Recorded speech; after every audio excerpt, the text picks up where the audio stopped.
Hello and welcome to the Connection Compass. I am your host, Andrea Louise Evans. To find out more about my work, please visit andrealevans.com. What happens when a Scorpio moon meets a Scorpio sun? In this week's episode, I speak to Ashley Mondor, heart healer and coach. In this raw and revealing episode, Ashley and I dive deep into our own shadows and those of the world. We talk heartbreak, healing, and how to transform pain into power. So settle in and listening close. Something you hear may be just what you need today. Hi, Ashley. Welcome to the Connection Compass. I love that you're here, and I know we're just going to have a really lovely chat today. Can you just share for the listeners a little bit about yourself? Oh my gosh. First, I'm so happy to be here with you. I'm like vibrating out of my skin. Oh my gosh. Okay, sorry. I made that crazy. It's fine.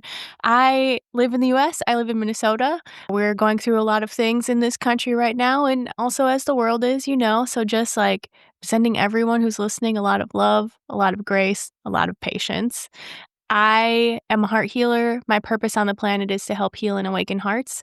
So I have also been walking this journey of learning more about my heart, healing my heart through a number of things like infidelity and abuse and, just being a human and walking through challenges, which has led me to this work. So that's a little bit about me in a nutshell.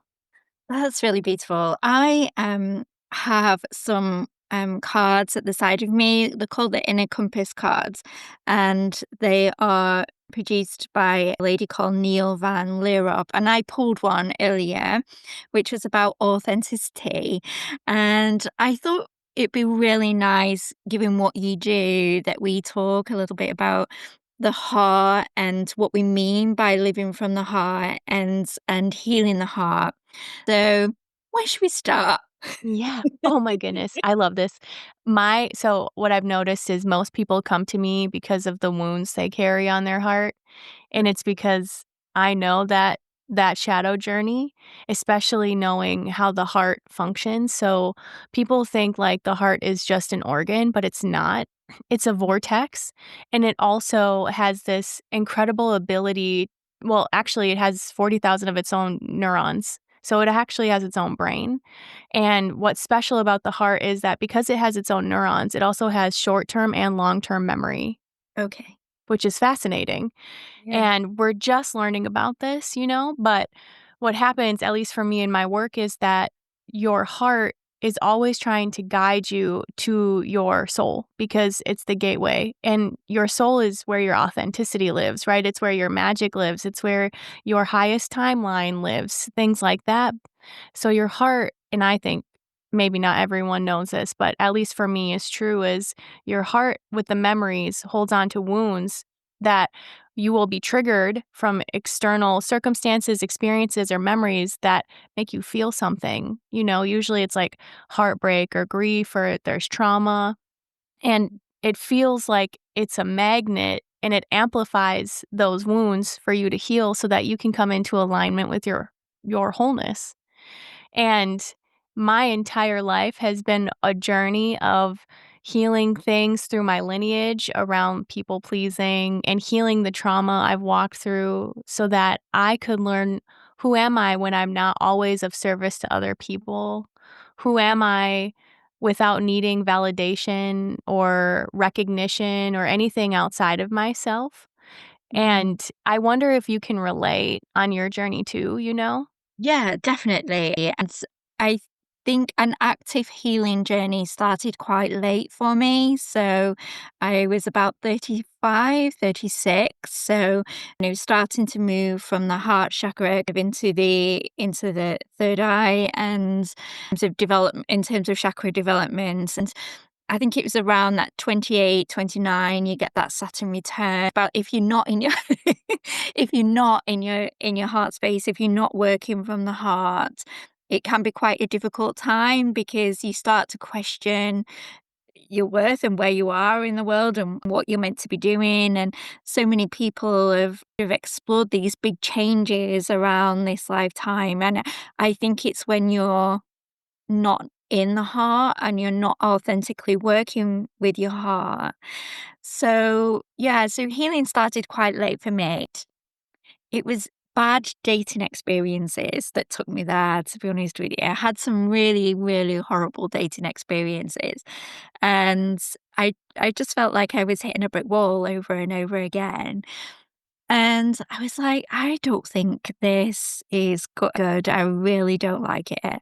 And I was exploring the internet dating scene, and I saw this post, and it was by a man who was on the dating scene, and he literally wrote this note that said, "I really don't wanna be here. This is really, really hard, and please just stop treating me so badly." Like, it was really heart-wrenching, and I just thought, "Yeah, this is not the place for me. I need something else. I need something more." When somebody suggested I tried Reiki and I go and do some training, and I did that first level, then second level, all the levels, I just really embraced the healing of it and starting to understand myself at a deeper level. So you're younger than I am, so I'm quite interested, what age did you go into that did your pathway? Isn't it funny how relationships or like potential relationships are the things that can like trigger or be a catalyst? Oh, I feel that in my bones. Oh my God.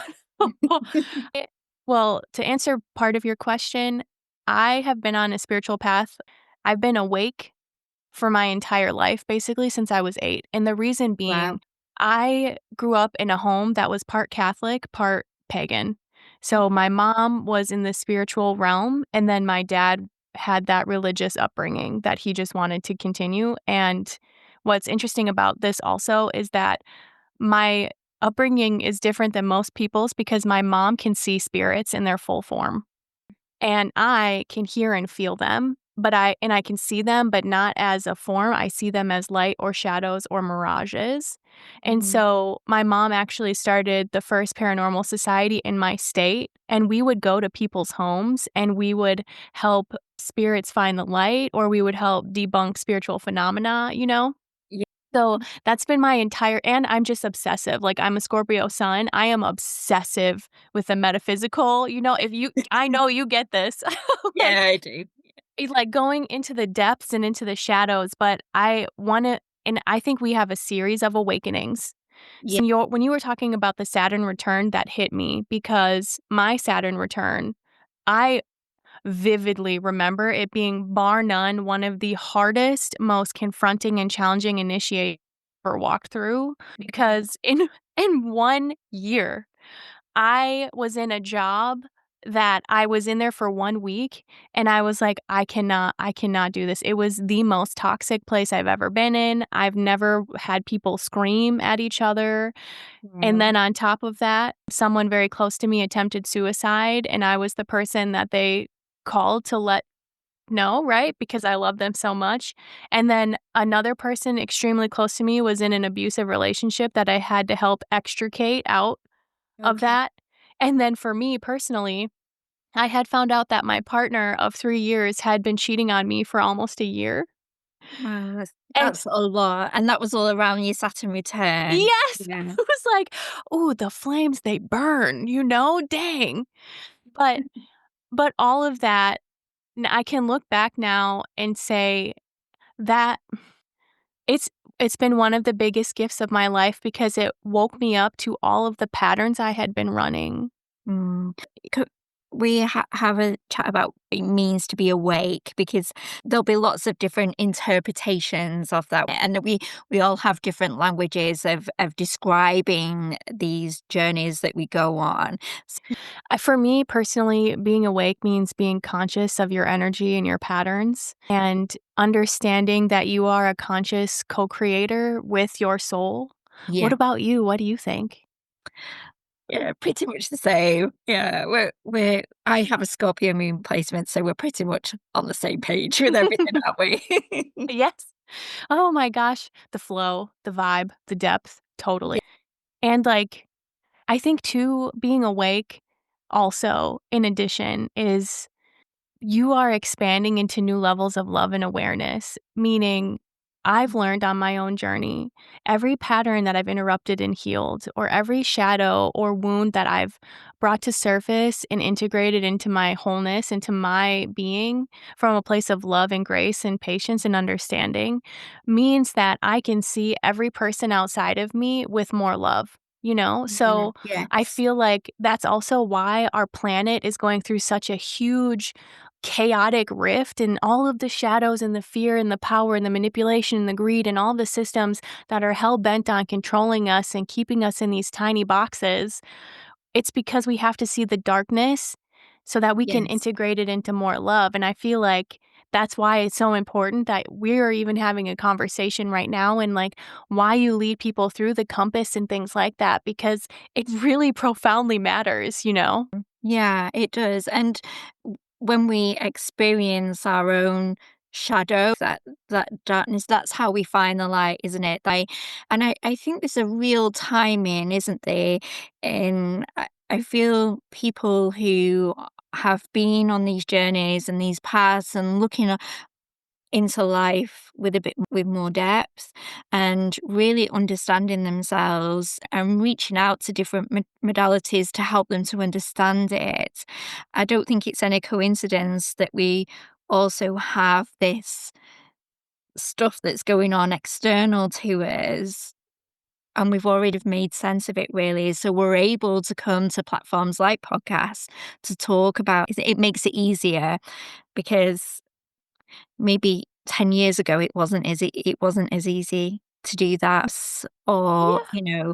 or when you're going through something, when you're healing something, when you're in that darkness, the last place you want to be is telling people online, I find anyway, because it's so deep and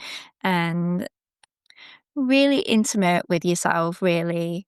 Uh, when you were growing up, when you were 8 and you were at home, was there a conflict between the pagan and the Catholicism of, because they're quite opposing factors really. One is very kind of open and explorative, and the other one is quite conservative.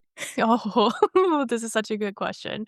You know, yes, and it was internal for me Mm. because my parents never forced us to do anything, although, like, Okay. my grandmother, I love her, she would always tell me, "Ashley, you can go to church. God can have 1 hour of your week." And I remember inside being like, "But God is everywhere. God is in nature. God is in me." Yeah. Like, but the conflict that I can now look back on with a lot of compassion is I think I had to walk both paths in order to have Okay. compassion for people who are within religious indoctrination. Yeah. Because when you see, and even now, I'm still stripping away the layers because I was taught about religion so young.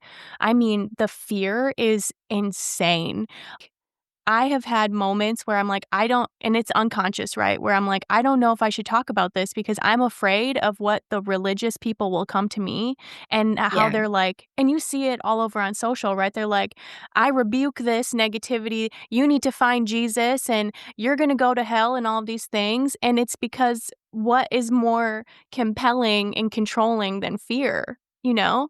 And Mhm. that also having the other part of me that's like, but you are an embodiment of the same energy of God. Like that literally is in your heart. You are a fractal of it. So for me, the internal conflict is usually my brain versus my heart. Yeah. So when you come on this journey and then you've come to the heart space, did you find lots of resistance there initially?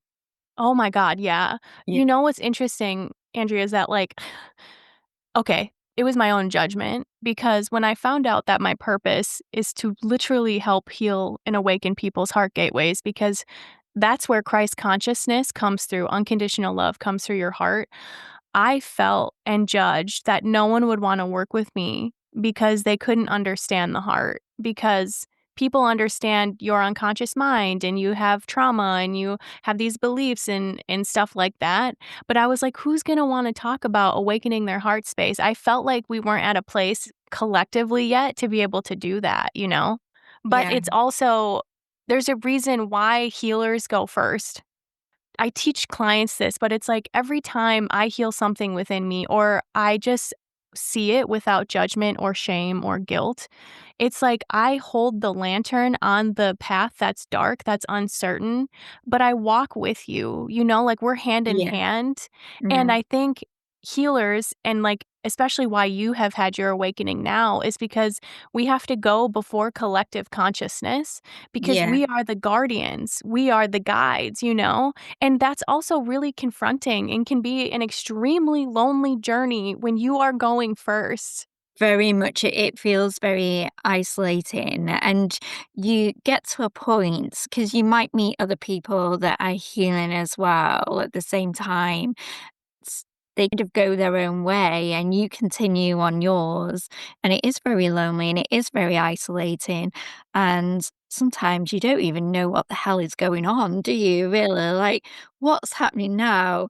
And for you and I, we have that Scorpio placement, and it does make you very sensitive to the energy. So every time you hit a moon cycle, you're a bit like, "Oh, what now?" Do you know? Quote that.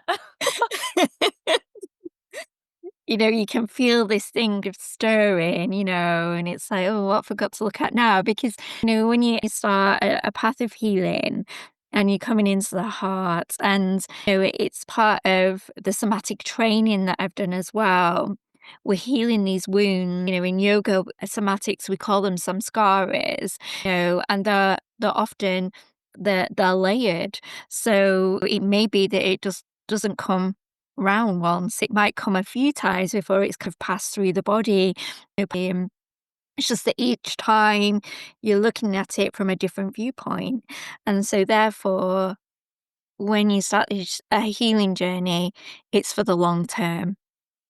You Right. And I love it because you're saying healing is a spiral, and healing is it's a spiral. spiral up. Yeah. Yeah. And then when you talk about from a different perspective, every time, and I don't know if this is the same for you, but it sounds like it, that every time an old pattern comes around and I see it from a different perspective, I'm like, I've actually expanded because in my mind, Yeah. you have this like core pinnacle or whatever point of this wound. And then as you heal it, it's the spiral expands out, right? But Yeah. so you get to That's be like, right. look at my consciousness. Like, whoa. Yeah, and then you can and we were talking a little bit, like, about this yesterday in one of the other podcasts that I was doing, but you start to get a different perspective of the situation that hurt you. So, I think when you're going through it, it's very difficult to talk about it because you're not talking about it from the whole picture, but that you could have hit a point at some point where you look at it and you're like, "Oh, that person was really struggling. It had nothing to do with me." That's why they behaved like that. And so it makes it really easier to forgive and hold compassion from that person as well. Yeah. I think what you were saying before, you were saying, I think it might be like this for you. I think that's a testament to how we have kept these stories hidden, that we've not had opportunity to talk about these stories as much. Is this the same for you? You know, Yeah. that's connection, isn't it? That's how we find connection, sharing our stories. So, can you tell me a little bit about coming into your heart and the resistance, perhaps what it felt like, and that conflict between heart and head, because it's a battle, isn't it? Oh my God. This is, I, if anyone is into astrology, I'm a Virgo moon, which means I constantly get stuck in my head. The Yeah. chatter is so loud, the beliefs, it's like the dial is, it's amplified. And I'm like, wait, wait, wait, wait. And So, it's mean. It's yeah, I know. mean. Judgmental. Yes. And I will say, this is actually why it's so cool that you know about somatics and that you work in this way, because the thing that changed for me was when I started incorporating more breath, when I started holding my heart with reverence and breathing through that space and actually taking time to sit with myself and see where do I feel the energy? Where do I feel the tension? Because typically, and for so far, at least in the new age realm, people have been living in their upper chakras because they think that's enlightenment. Yes. And Mhm. yet the key is actually to fall so deeply, profoundly in love with your human experience that you ground those energies and you sit with Yeah. yourself. And that's where you find clarity. And I believe that every wound you are working with, or because we may not always be 100% healed, that's not the journey, right? The journey, like, is authenticity and expressing your soul and connecting and loving people unconditionally. But every time you are working with something that's challenging or confronting from a heart perspective, we feel that. We know what that feels like. It's heartbreak, it's Yeah. grief, it's heaviness, it's rage. Like, you feel it in your body. But every time you work with this, you become living medicine because Yeah. you are the embodiment of what you walk with.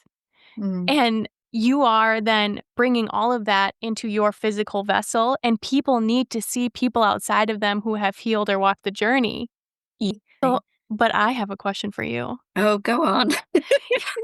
I was going to ask you, is there something that you have recently worked through or navigated that you feel you have healed or feel a different perspective around? Yeah, completely. How did you know that? I'm so curious. I this is really we're gonna go really deep now. So I left nursing last year and I realized I was absolutely exhausted. And I had some coaching and then I hit a bit of a brick wall that I could not get past at all. And I've been doing my somatic yoga training, avoiding the mats like the plague because every time I get on the mat and I start to do the somatic, something moves and I'm a bit teary afterwards and feel down for a couple of days. Anyway, there was a session that we did that had very primal moves, kind of shaking of the hips from side to side, almost like birthing moves. And I'm not a mom, which is something that I've always found very difficult in my life. And I think like self-worth or I feel pain in the heart, it's always about that. And I've been avoiding dealing with it. But as you know, I'm just about to become an aunt. So it has been a little bit of confronting, but necessary. To- It impacts my self-worth, my self-confidence. And I managed to get myself where I could just step outside of it and not be in it, even if it was just for a day, 2 days.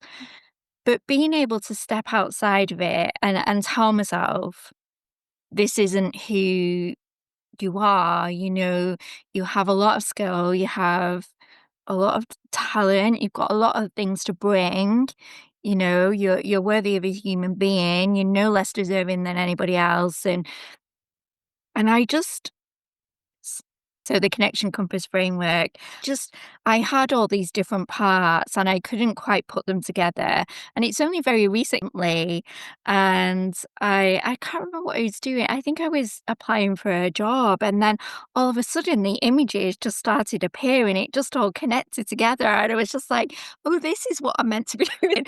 I can see it now, and I was able to put things together very quickly and then start of talking about it in the entirety of the connection compass. From that point, I was still of talking about it as separate components. So yeah, it completely changed. So it's that example of being in a quite a dark place and just being able to step outside of it and seeing yourself very different from the heart, trying to ignore the head and the mind that's chattering and telling you all sorts of things, and how it just completely opens everything up. So it's also an example of how we get stuck in our stories that we've told ourselves and being able to move on from that, from healing. So the healing element looked like for me somatics, yoga, moving, Reiki, working on your chakras,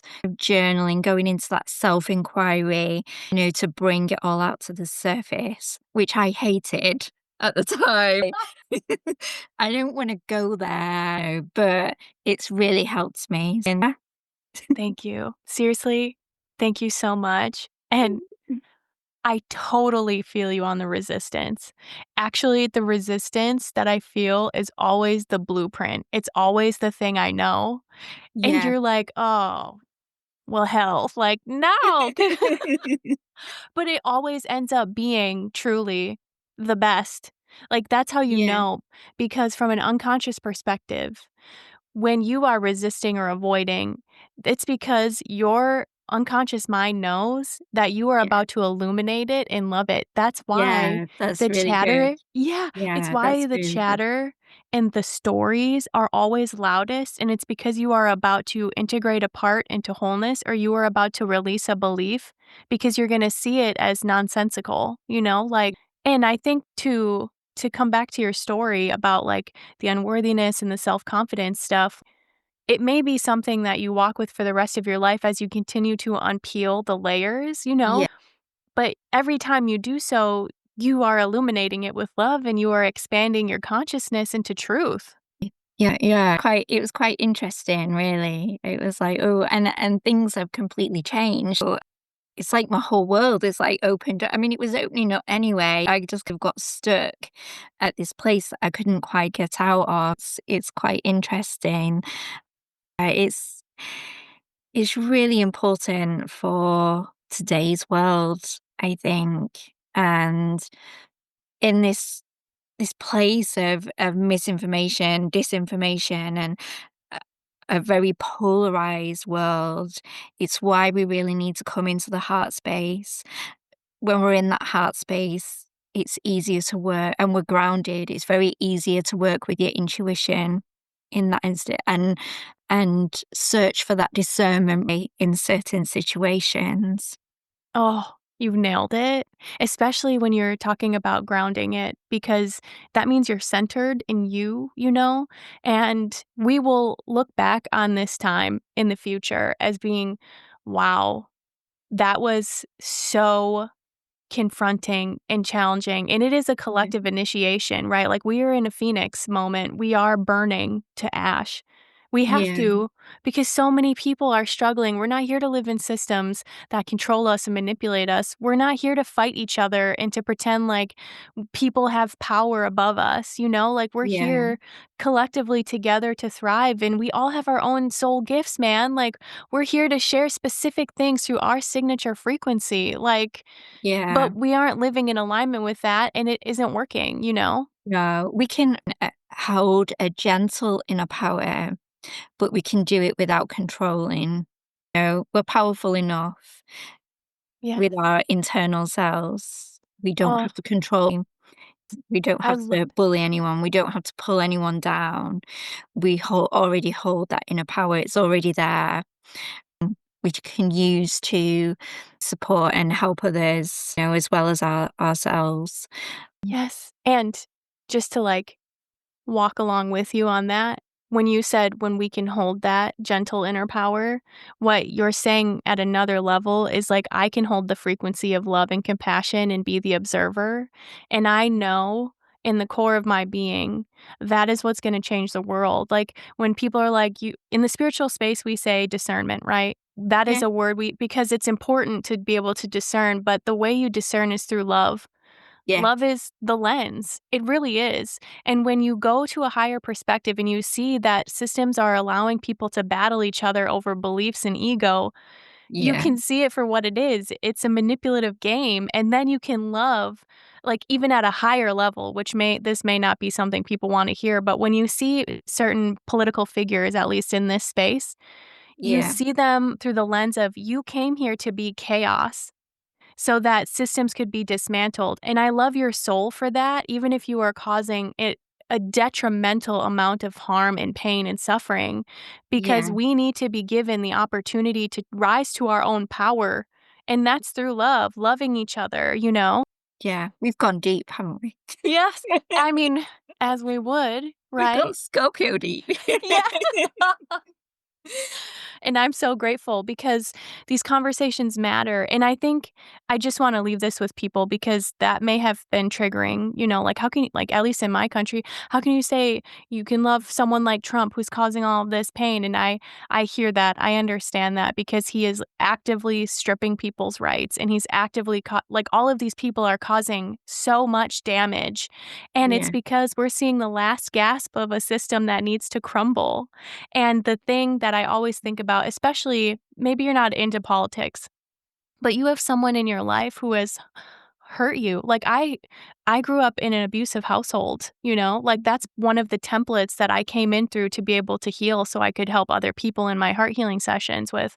Yeah. But the thing I heard this through my neurolinguistic programming training that changed immediately shifted my focus, which Mm. is people are doing the best they can with the resources that they have available. And you and I, because we actively choose to heal, it means we have different resources.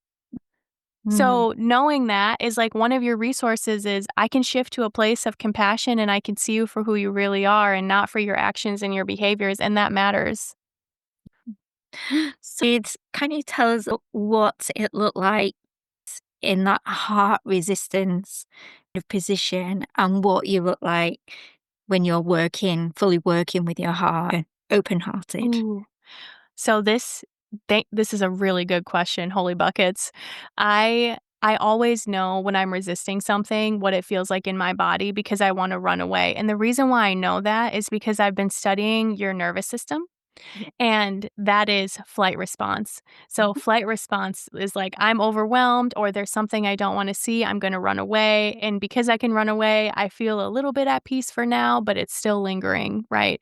One Mhm. of the like more recent things that I've been walking through is like, oh God, this is deep. Okay, it's good.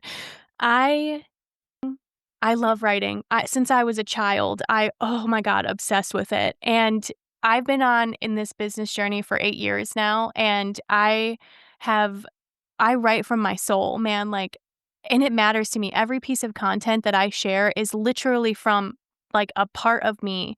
And I would get so bitter and resentful when I would see people sharing this shallow stuff and they would go viral and they have hundreds of thousands of millions of followers. And I'm like, this are you serious? They're saying the same thing people have been saying for decades about like what? And I would get so resentful that I'm like people can't hear me. People can't see me. And so then because I am sitting here thinking this and believing this, of course I'm going to create a reality where that happens. So Yeah. the resistance is, do I even write? Do I even share messages if people don't care?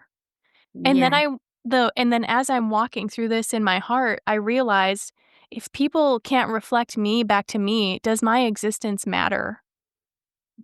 And when I hit that, I was like, whoa, I needed to see that. And so now what I've been doing is sharing my process in the moment. So the way that my gifts are like through this is so hard work. I'm just to come back to this, but like my process and the reason why people work with me is because I am extremely vulnerable. I share the shit that I'm in the moment in social media on my podcast because it matters that people see someone like me Yes. walking through it.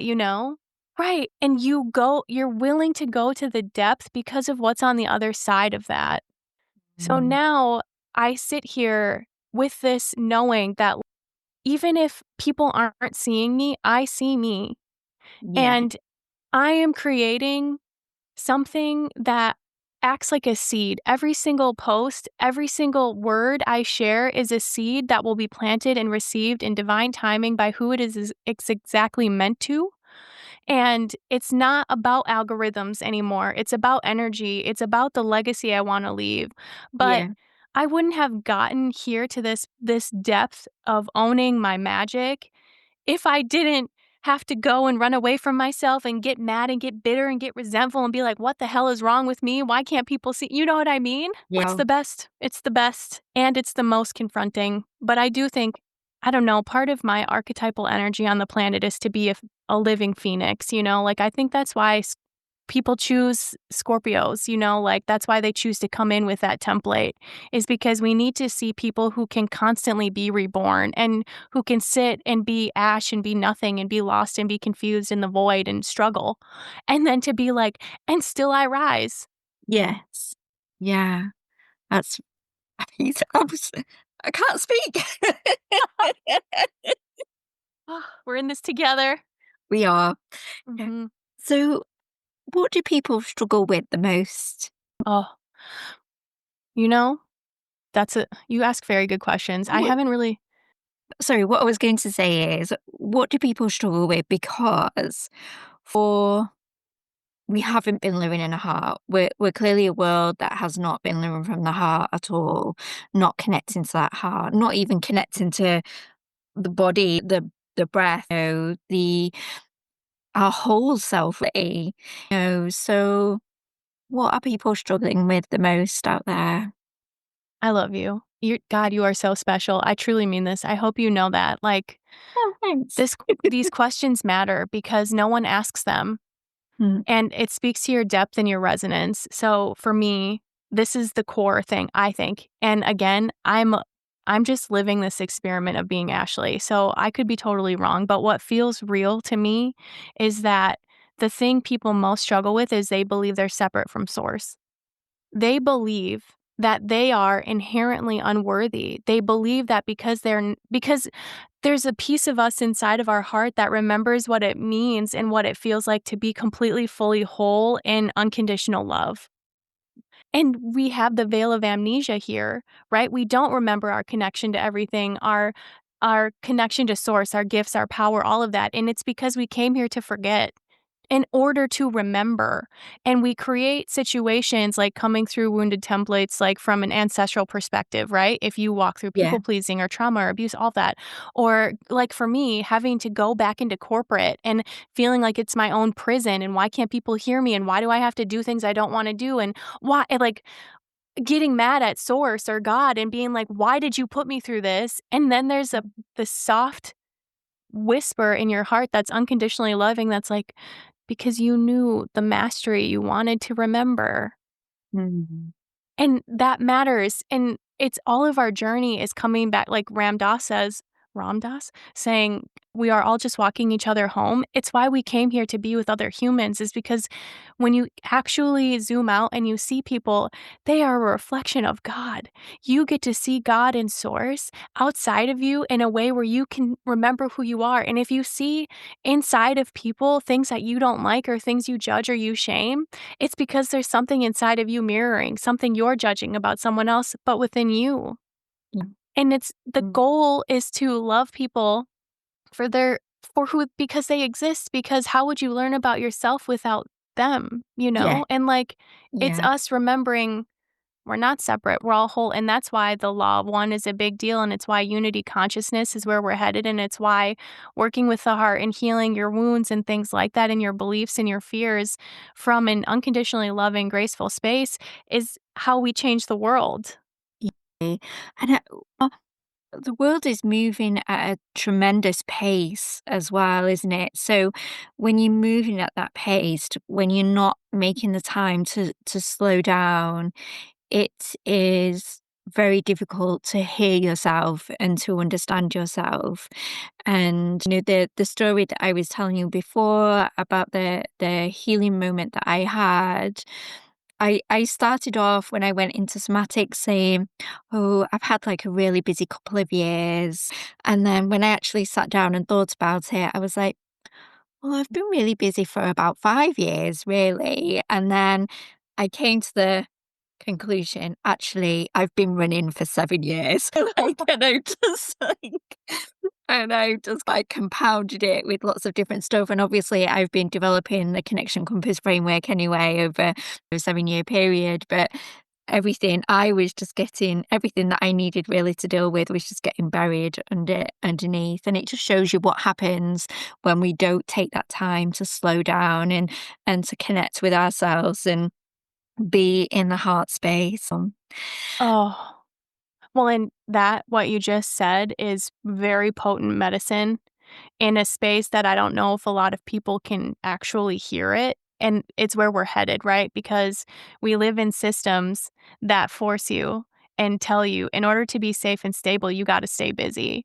So what do? Mhm. We pack our schedules. We work places where we have 8 hours a day on a computer or on our feet or whatever, and when we come home, because we're not happy with our lives, but we don't want to be true and honest with ourselves, then what? We binge Netflix, we go and we drink and we run a we can never just slow down because the system doesn't want you to slow down, because when you slow down, you hear yourself.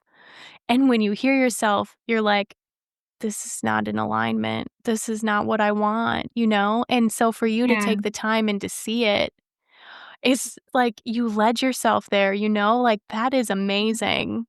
Yeah. It's been interesting. I feel that. I oh, and And all those questions that I was asking, I've been asking them myself for years. So yes. Yes, and, like, that but that matters, you know? Like, it matters because you were willing to hear yourself, and yeah, because you hear yourself now and you took the time to sit with yourself and be real and go through somatics and go through Reiki and listen to your intuition, like, your life is changing. I If you didn't do this work, Andrea, I would have never met you. true. Yeah, that is so true. Yeah. That's a bummer, okay, like, you're my friend, I cannot like, it's just it's so thank you for the work you do on yourself and in the world, you know, and also thank me, Ash, good job for healing myself so I could Yeah, meet no, you, you thank know? you. Yeah, but this is what but I think again, this is why it's so important because the more connected we are to ourselves, the more in alignment we are to the authentic of who we truly are, and we understand ourselves, we hear ourselves, the more we are connected to the people who are right for us. Yeah, the who we meet on our path and we do a podcast together. Yesterday, I was at a meeting and I'm collaborating with some other ladies to put up a yoga retreat and just meet different people. And sometimes it's just a conversation that helps you on your way, or sometimes it's for a deeper purpose, a higher purpose. I would never have thought 6 weeks ago that I would have been in a position to do a podcast like this, to be honest with you, to talk perhaps openly about not being a mum and that kind of healing. But, we're a few weeks on now and I have more understanding of the work of the Connection Compass framework and how it fits in with the world. So it feels important to share those stories. It doesn't, how difficult they are, really. Yeah, thank you for doing this podcast with me. I knew it'd be interesting and a good one. I just want to ask you one more question before we finish. S- What are your hopes for the future for the collective, for all of us? What is it that you hope? Thank you for this, and thank you for letting me jam with you on this. I'm so grateful. The thing that my entire life, even in my family, they called me the silver lining because I have always been positive. Like, I've always been an optimistic personality from when I was born. And I think the reason is because I meant to anchor in and to awaken something in people because I know what's ahead for us from a collective perspective. I know where we're headed. I know that we are moving to a version of Earth, should we choose it, right? And everyone lives in their own reality. But I know that it is going to be beyond anything we could ever comprehend. We're going to have systems where people literally thrive, where Yeah, people love each other. Like, there is going to be a sovereignty because we're all waking up to it. And I think that's why I've been walking the spiritual path since I was 8 is because I remember and I yeah, know that, like, Eden and heaven, that is literally bridged through our hearts. Like, there's a reason why your heart is the portal to your soul, but also because it's the bridge between your lower chakras and your upper chakras. Upper. yeah. Oh, we gotta laugh because laugh is levity, you know?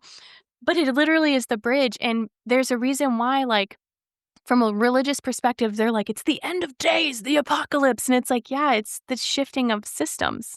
Wow. And Yeah. that's why Christ consciousness is coming through. It's not Yeshua embodiment, it's we are the embodiment of unconditional love, and you're seeing it, right? People are Yeah. waking up in such a profound way, and they're remembering, "Oh, love is the answer." Like, "Oh, okay, every time I act from a place of compassion, of genuine generosity, of authenticity, if I hold this space for someone, every time I act from love, Mm. something shifts for the better."